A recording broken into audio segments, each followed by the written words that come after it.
It's me again. My name is Sophia Chu, and I am the host of the Creating Legacy Through Community Service series presented by the Caribbean Community Service Center. Today, we're going to meet what you would call a newcomer to the Caribbean community here in Metro Detroit. Her name is Yelena. We're going to ask her a little bit about why she came to Detroit, why she decided to stay, and what has been her experience with the Caribbean community since she has been here. So I ask you, stick and stay, watch, subscribe, and share our stories as we create legacy through community service. Good afternoon, good evening. I'm not sure where you are, but you know how Caribbean people roll. I'm Sophia Chu with the Caribbean Community Service Center, and here is another episode of Creating Legacy Through Community Service. I have a newer colleague of mine. I ran into this beautiful lady a couple weeks ago at this event that we were invited as a Caribbean community to come and be involved. So I'm going to turn the mic over to her per se, for her to introduce herself, tell us her name, anything cool about your name that you want to talk about, the country that you're from, and any fun memories from home. Oh, wow. Okay. Thank you, Sophia. Good afternoon, everyone. My name is Yelena Ramatar. I am originally from Georgetown, Guyana. Let's say there's a whole story behind my name. So my name Yelena is actually Russian. Two of my sisters and I all have Russian first names. And that's because when my father was a young man, before he had children, he got a chance to spend a year in Russia. Loved the name, so his first three daughters have Russian first name. So you won't find anyone back home with the name Yelena. It's a very unusual name, which means light. I'm going to do something I rarely ever do, is tell you my middle name, which is Chandrawati, which is truly Guyanese. And that also means moonlight. And then my last name, Ramatar, which is made up. When I was in undergrad, I spent 6 months in India. And part of that is I have this thing about tracing my family back directly to India. Mm-hmm. And while I was there, I learned that my name is made up because almost every Indian person can trace their name back to a specific area in India. Mm-hmm. My name is two words, Ram and Avtar, which means the incarnation of God. So all of my entire names have some version of light in it. And I don't know if my parents knew that, but look at you. I learned that now. No, but look at you. You're glowing, girl. So I love learning about culture and experience because it says a lot about our background. Mm-hmm. I think for me, growing up back home, because I came to the U.S. at 13, was how connected family is in terms of everyone was related, even if they weren't related. Mm-hmm. So at any given time, people could show up to your house and you always had a plate for them or a welcoming word or any of that. Or Georgetown is so small that if I did anything while going to school or coming home, my parents knew about it before I got home and then got a whooping by the time you got home. Okay. So it was always something to that. But I love that because what it did, it instilled this sense of community that didn't just your family, right, your immediate parents or grandparents or siblings, but everyone looking out for each other. You know, that's one of the things I noticed that has been common too when I speak to Caribbean people, mm-hmm, is how village-like our upbringing was, right? So, like you mentioned, if you did something out in the street, mm-hmm, by the time you get home, if that person out there didn't whoop you, the person back home heard and you was going to get a whipping there too. So mm-hmm, you may as well tell the truth. Right. Okay. So we talked about where you're from. Tell us some fun memories that you have from home, and then anywhere else. I'm going to lead into this because I want you to talk about it. And anywhere else that you've lived before you came to Metro Detroit. Okay. So at 13, when we moved from Georgetown, we moved to New York City. Okay. And we moved specifically to the Bronx. That was my formative years, teenage years, early 20s. Definitely a culture shock. I went to Roosevelt High School on Fordham Road. Mm-hmm. And if you know anything about New York and the Bronx, Fordham Road is like a major fair.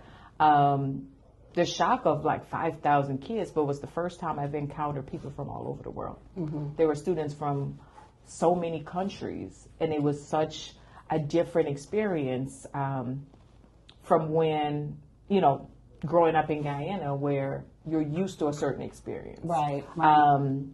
And then here you are with people, multiple languages, religions, all of the different things you would never think of at 13. Here you are encountering that. But while in New York, I also lived in Brooklyn on Flatbush.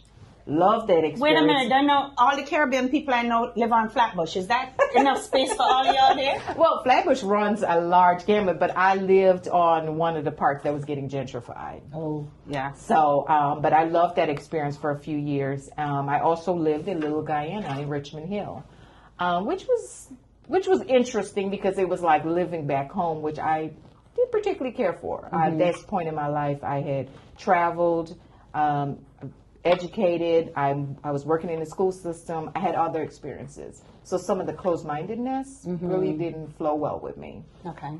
And so that was a challenge, even though I loved being around the smells, the food, hearing everyone sounds like me.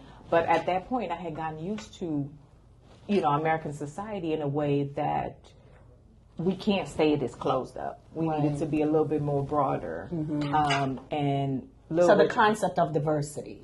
Yes, I needed more of that. I'm not, I wanted to be able to have different experiences. But New York will give you that, even if you live in Little Guyana. Okay. So now we're going to come to Detroit. Actually, you're going to come to Detroit. I think I've been here longer than you. So tell me how you got to Detroit and why you decided to stay, coming from New York. Okay, so a little bit about my background. So when we moved here, my parents divorced.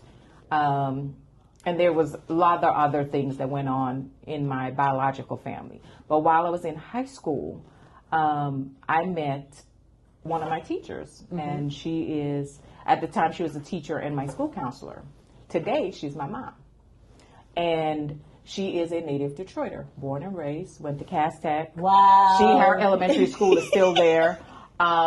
She went to Wayne State, family legacy, the home that she lives in, she's had for 50 years. But she became an adoptive mom to me in my teenage years, helped me with getting to college. Again, immigrant family, what do you know about this whole college system, all of the loopholes? Again, we were only here for a few years before I was ready to go to college. My parents didn't know, again, other challenges.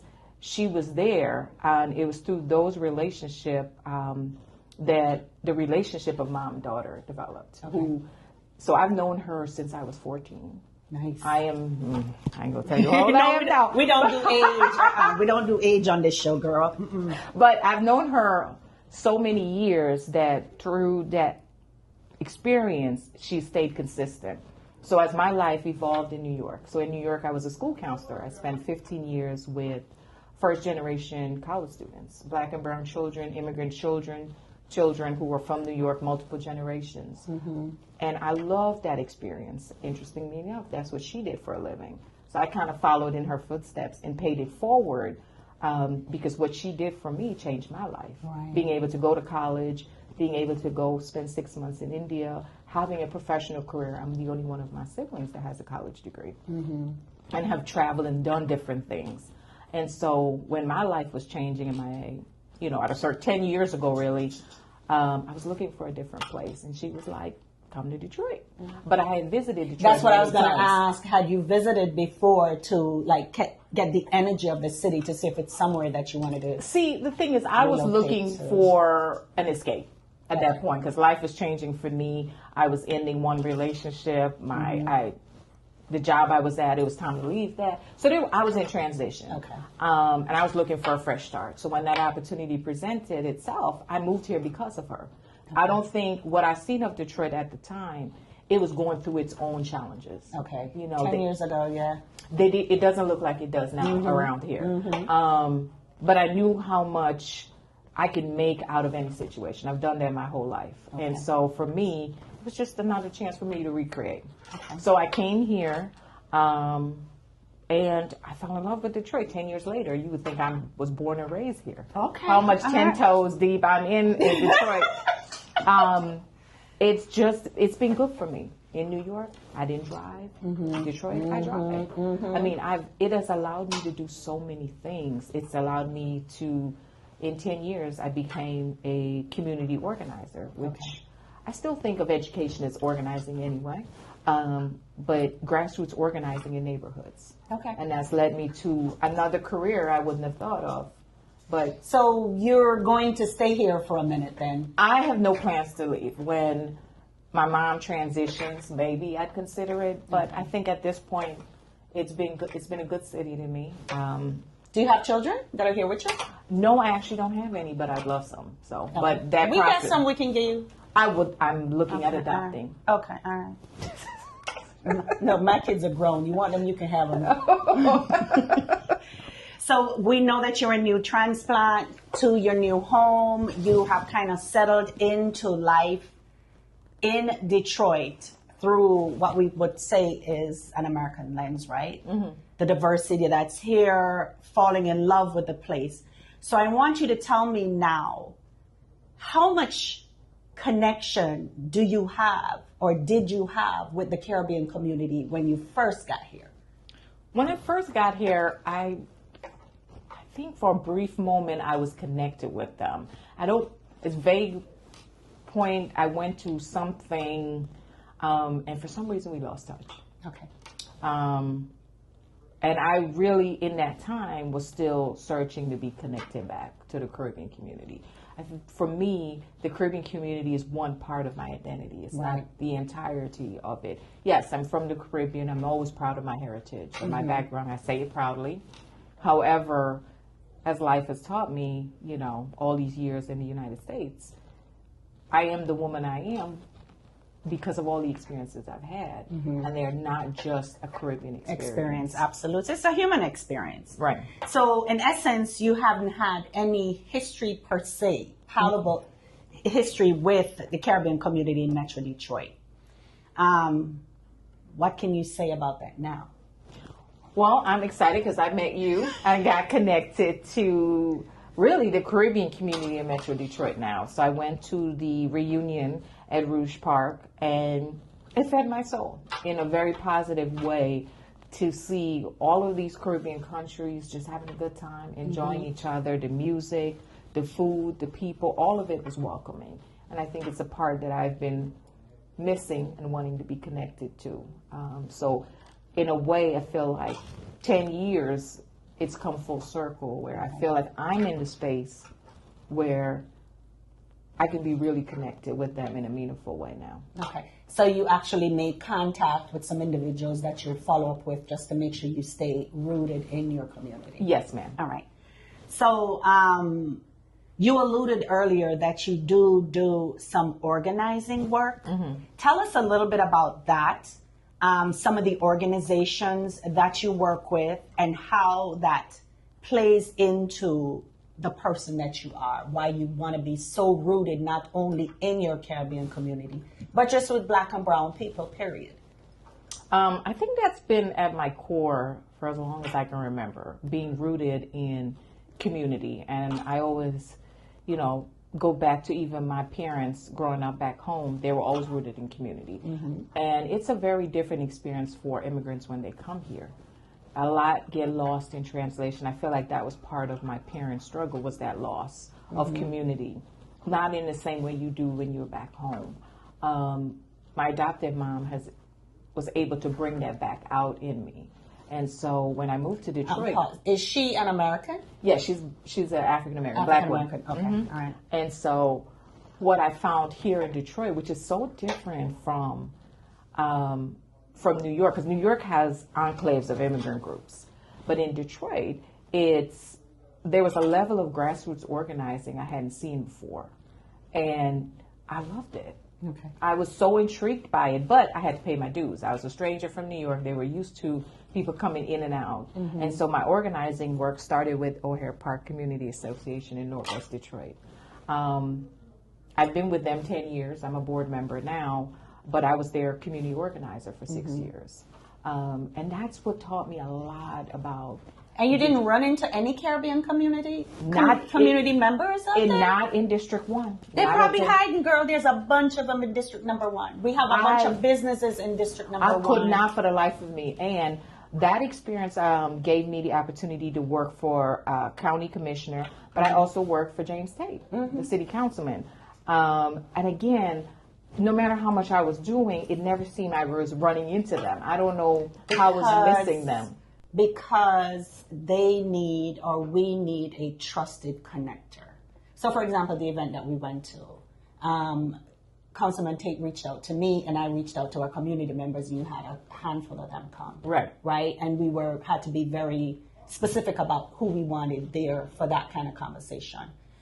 We've had events at Club Caribbean, which is a Caribbean-owned nightclub and restaurant. Right. So we did something like that there for Congresswoman Rashida Tlaib, and the place was packed because there was a trusted connector that brings them in that space. Although we live in America, we tend to silo ourselves in these little pockets somewhere and feel like we're not invited unless somebody that looks like us and sounds like us invites us there. Right. So what do you think are some of the ways you can rethink getting some other Caribbean people in your community space, or to come out more? Because I tell you, there's a lot of them in District Number 1. A lot. A whole heap of them in District Number 1. It's the mindset. You definitely have to change the mindset. I think as you think about trusted connector, every immigrant group is always looking for that because it's, the trust factor is so key. And in this climate, this political climate, you got to be vetted head to toe because, again, you never know what you could lose. There's so much at risk. It doesn't matter if you document it or not. There's a lot at risk, even for us. I mean, yes, I, have all my paperwork. I'm a U.S. citizen, but it's still, again, there's and just a the lot. fear factor that comes along with it, too, being an immigrant in this time. And we also don't trust governments. We come from a lot of places where government do you dirty. So, and then you have government people saying, well, come, I want... And give me $50. Yes, and so I explained that to Councilman Tate. I said there's a trust factor, and so I think generally speaking, it's the mindset. We are in a space, and Detroit is big enough where we've got to learn how to connect. We've got to learn how to not be in those silos. There's not a lot of us, like, for example, I think about New York, you have these huge pockets. So it's a lot more insular. It's not here. This is not a huge city. And we're a border state. Yes. So there's a lot going on, but I think for me, one of the things just in my New York experience and then here is how do we change the mindset? Because that's going to be key. Also, a lot of folks that stay here now have families, have grandchildren. How are they involved? Because you've got to pass all of this along. We'll circle back to creating legacy. Right. I know I'm going to circle back to the picnic again. You saw the large amount of Caribbean people that were there. And a lot of them are mixed families, like mixed status families, where you have one American parent, a Caribbean parent, so the children are now Caribbean American, and so on and so on and so on. How did that leave you feeling when you think about creating legacy in our community and seeing how siloed, even in the tents or the folks that were there, how the Haitian people stayed together, the Jamaicans stayed together, the Guyanese were together? What does that do to your psyche when you think about how you create legacy for I don't want to say conflicted, but for a segmented group of Caribbean people? It's a loaded question. If we figure that out for a lot of groups. I mean, I know it sounds so simple about changing mindset. And like I said, I think that when we have events, it's incumbent on the people that's planning it to have things that's going to draw you out of that comfort zone. Because if we are looking to create this legacy, of being West Indian in Detroit, and for organizations that have been here 100 years and you know nothing about, or Native Detroiters know nothing about, you are doing something on your end that is not inclusive, because there is multiple groups that folks are connected to that are immigrant group outside of being West Indian. So you might have African groups they're connected to, you have groups from the Middle East they're connected to. Why are they not connected to Caribbean groups? We've got to be able to be in this space. Yes, we're proud of our flag, our heritage, all of that, but we are now in another country, still proud of their heritage, but we've got to build collaboration. We've really got to build this united front. I think it's also incumbent upon folks to realize what is happening politically on the national level.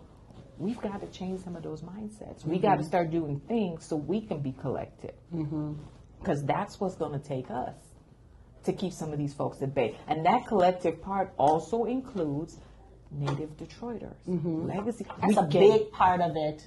The legacy Detroiters, absolutely. Because I'll tell you this, so all of my organizing work prior to maybe this last year, most of the folks that I've worked with for years did not know how deeply rooted West Indian I am. Because all of the work I showed up, I did, they have a lot of respect and, oh my gosh, Yelena, yes, this. And then I sat on a panel for Councilman Tate and shared my immigrant experience, and it was dead silence. And I raised a lot of questions to folks who've known me for years. I'm still the same person. You just didn't know my story. And my story is like so many other families you might not know of. But I'm asking you to see me as a person, as an immigrant, and will you be there in this climate?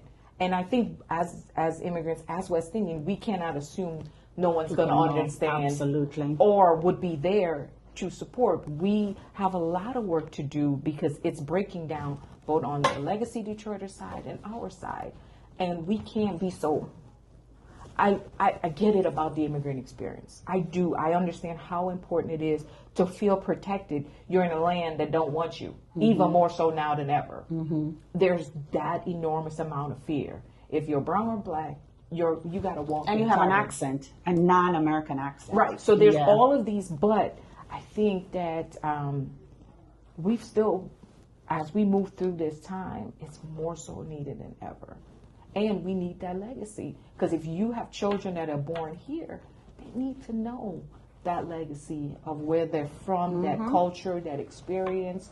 Yeah, they're American. You know, back home they call you Yankee, but right. you know. So I mean, it allows also these children to understand that when they're voting, they need to vote for the interest of their family members. They need to vote for the interest of their community members. Yes. And until they're exposed to that holistic story, right? Your heritage is this. We came here because, you are because, and here is how we want us to look like.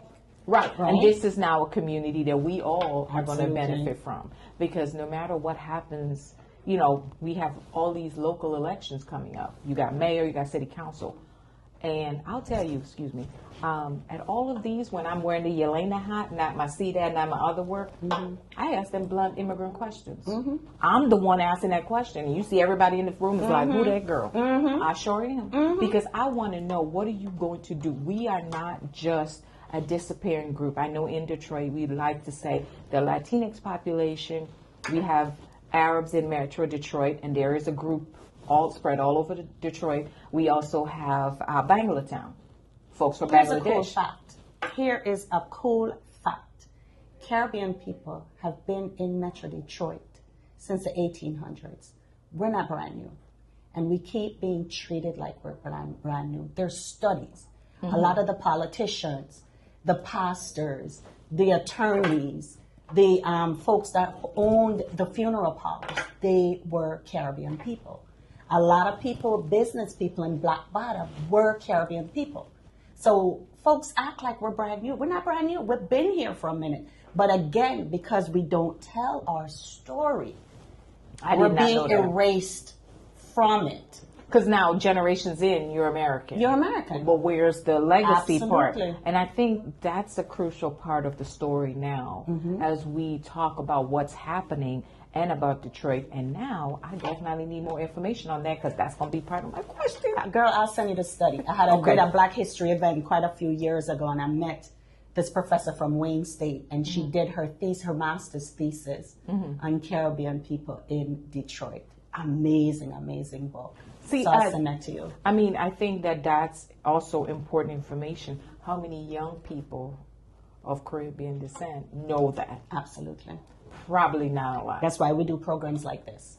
And in hopes that we will share it and others will share it and be intrigued to find out what's going on and how they can get involved in making sure that our stories are told, and then we carry it forward with the next set. Right. You know, leave them a breadcrumbs, a chalk line to get to where we are, and then allow them to spread their wings to take us to another level, right? So like the organization that's 100 years old, you know, I'm going to add my 21 years to it. So it's like 100, 121. Release it to you. You can add another 21 and so on and so forth till we get to the promised land. Right. So you talked a lot about why it is important for us to stay grounded in community. Not only when we talk about community, not just in our Caribbean community, but wrapping our arms around where we live, the people that we work with, the folks that are our neighbors, you know, the guy that owns the grocery store, the guys that owns the food truck, those kinds of things, because those are our community. What are your hopes for our community? Now that you have spent some time with the elders and you've been baptized. It's going to be interesting. I know. What are your hopes for our community? For us to come out of the shadows. As I'm thinking about everything that you've shared, if we've been here since the 1800s, and I'm a history buff, and all of the things that I know, and I don't know that fact, there's something wrong. And I think that's part of that discussion when we hear people say, go back to where you come from. Mm-hmm. Well, some Caribbean people in here can say, well, I can go back to the 1800s. My people have been here. Mm-hmm. So I think that helps to change that. I keep coming back to mindset, but a lot of what is happening is folks are like, you just got here. Because the same thing can be said for African Americans. You just got here. It's only a slippery slope for you to say everybody's gone. Mm-hmm. And we go right back to the indigenous folks who were the only natives to this land. We all came here one way or the other, willingly or unwillingly, but it's coming back to really sharing that story. And I would love to, like I said, read that and be able, because that's going to be my new thing. Like, we've been here since the 1800s, but why did we choose? I understand why we would choose to assimilate. I understand why you would choose to blend in and almost disappear into it. But there's a legacy, there's a proud history there. We don't want that erased. We want that celebrated, talked about. You know, the first groups of family, where are the families now? Are they still in Metro Detroit? Did they move on? What was that like? Because 1800 is definitely, I don't know if it really wasn't, but it really, when you think about it though, right? And a lot of the folks, you know, they came here for better jobs, you know, the car industry. You know, they talked about Highland Park being called Little Jamaica back in the 70s because of the car industry that was there. So you know us, we gonna come for money and we gonna send our money back home to our family till we can bring our family here, right? So I often wonder, as proud people that we are, why aren't we proud in front of Americans? Why are we hiding in the shadows till we get home or in our own little silo and then we're this big bad person, right? But when we have to integrate and do these particular things out there with other people, now we're Americans. Why is that? You know what? That's one we're gonna have to work on figuring out together. Because here's the thing, though, we can't keep staying in the shadows. It's not helpful to anybody in this whole experience, and it's not healthy. No, it's not. But we also have to understand that part of all of this is meeting everyone halfway, and we have a tendency sometimes, and definitely West Indian, we don't meet people halfway. We got family like that. So, and again, you know, you want to be comfortable. I don't want to take away from that. I don't want to take away from the anti-immigrant, you know, nonsense that's going on and all of that. But again, on the flip side, we need that unity.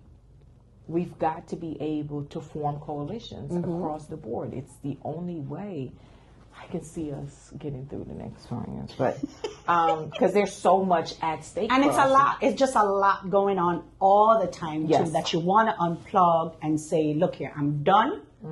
I can't be bothered with this, the bullying, the this, the that that's going on, just the stress and the worries about, how are you going to survive this climate, right? But how do we, and I'm going to leave it to you to just kind of wrap this up with your final words. How do we continue to strive forward for creating legacy, no matter what the situation or the conditions are, to make sure that we leave our mark here in Metro Detroit, pass the baton on to our children and grandchildren to lead us into the future? I think we need to go back to where we come from, because all of the Caribbean countries had to gain independence from the British. And there was a united front to get there. And so, you run up and down the Caribbean, you're going to encounter that story. And for some reason, we hear and we forget that it's ingrained in us. The Haitians were the first to free themselves, way before anybody else. So we have to remember that. But then when we think about where we're at, and in Detroit being a majority black city, this city has stood the test of time with black folks at the helm. They're not our competition. They're not our enemy, or however. There's a lot of coalition and collaboration, because all of our strengths we can put together to make some serious changes. Absolutely. We're not in opposition. We want to have a city where we enjoy it. We want to have a city where rent is affordable. You have you have all the services you need. Everyone wants that. And so we don't need to be at each other's end, but we do need to remember we've always flourished. People, black or brown, have always had to figure out a way to flourish under almost every circumstance, oppressive regime we've ever had to deal with. And all of us, even, like I think about the history of Detroit, and I know a lot about the history based on my mom. She shared all of it with me. She's born and raised, she's 77. So I get a lot of the history, understand, and just being someone who loves history.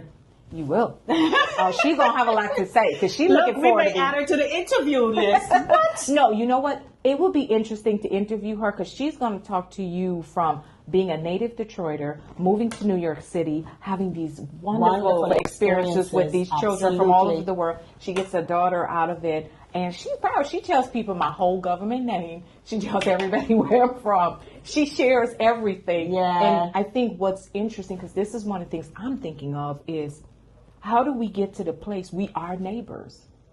We really do need to speak to each other and engage with each other. There's multiple communities all living together, and we can't some of them in the same household, right? And we can't just be hi and goodbye. Like, how do we, we want to, bring up our neighborhoods. We want to add more to our neighborhoods. We're having issues. How do we collaborate and get the city to deal with it? But you can't be like, well, you from here and I'm from there. And again, being West Indian, I know how that mindset is. And of an older generation, that mindset is so ingrained. I get where it's coming from, but it's not going to help us. And one of the things is, when we traveled so far to get here, you would think just for survival, right, we would have understood how to coalesce with other people to make it easier from all of us that's leaving what we thought was oppression, coming to the land of milk and honey. God, I hate that phrase. It's not the land of milk and honey, and dang. I mean, girl, it was never the land of milk and honey. You had to buy your own cows and get your own bees, please. But you know what? The first time I went home after being here for a number of years, I was in my and people would say stuff, and I was like, do you understand? You really know? A lot of immigrant families go from a very middle class to a very you're like, wait a minute, what happened? Your credentials are not matched. My parents experienced that. You take jobs that you would never otherwise have. You are living in cramped apartments. Most of us I grew up in a house with a yard everywhere. And animals and free. But then you come here and it's a whole different experience.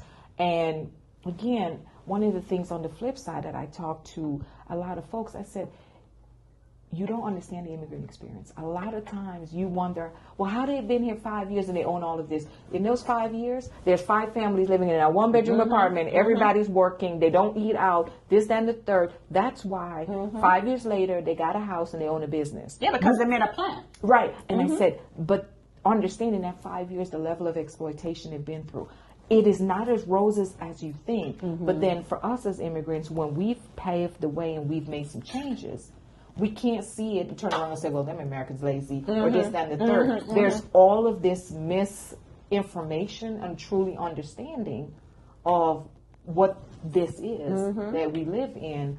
And it doesn't help that when you're from the Caribbean or any place else, the perception of Americans are really interesting on TV. Yeah, it's warped.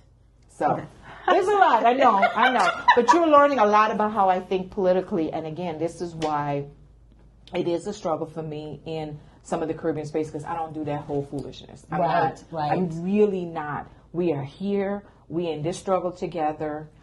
I will not tolerate it being like, well, because again, I'm Indo-Guyanese. And when I was at the reunion, there were very few Indo-Guyanese there. And one thing you ain't going to do is put me in that little box, because you'll find out how quick you're going to get your feelings hurt.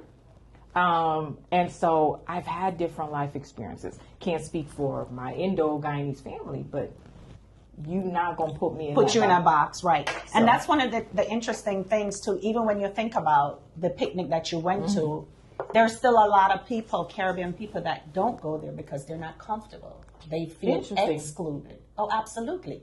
Because like you notice there's a bunch of Jamaicans there, right? And then the Haitians are there. But some of the other countries, like we have Anguillans, we have people from Costa Rica, we have Cubans, we have Panamanians, and their numbers are not as large as the others, but they do exist here. So sometimes I think we as Caribbean people struggle with creating a welcoming space for other than the well-known Caribbean countries. Right, and a lot of times the English-speaking ones, because some of the ones you're talking of, the Spanish-speaking Caribbean countries, and people are like, well, that's Latin America, that's a whole thing. Yeah, but they're Caribbean. Yes, but again, that it's breaking down, even after all these years of being here, we bring the same old nonsense. Crazy, right? But we're going to work towards getting some adhesiveness in our community. Thank you again for your time. I hope you enjoyed this experience. I did. You learned that. I definitely ran my mouth. No, and I'm looking forward to working with you. Same here. We do have some upcoming events that I'd love for you to volunteer at. We do a girls program that's literally across the street, the conference that we do for young ladies age 10 through 14.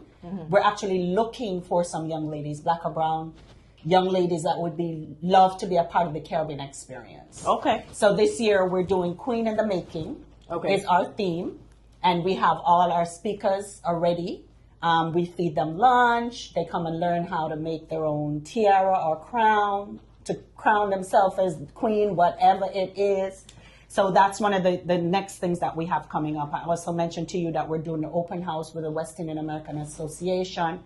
So we'll circle back after this and kind of keep you in the loop.